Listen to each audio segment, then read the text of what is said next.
ng babagong balita. By March 24, nireport ang isang bata na nawawala. Pinagkamalan itong kinidnap. Ang bata ay mula sa barangay Sabya. Kailan kaya magigising ang hustisya? Kailan sabit? Okay, Van.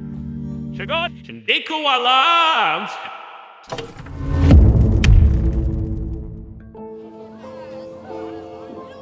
Ang bilis tumaas ang halaga ng piso.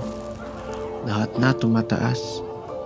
Pero ang sahod, kailan? Ang pera para sa bayan! Para sa bayan? O para sa bulsa?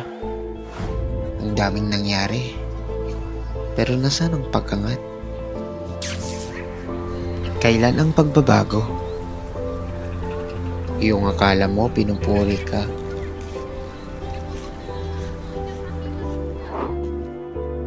Pero sinisiraan ka na pala.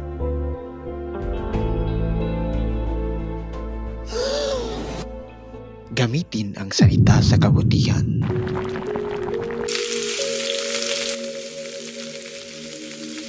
Hindi sa panidira at pananakit.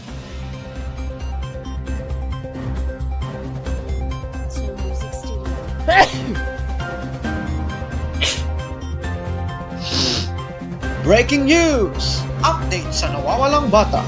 Nahanap na, natagpuan ito sa kanyang kwarto. Natutulog kasama ang kanyang teddy bear.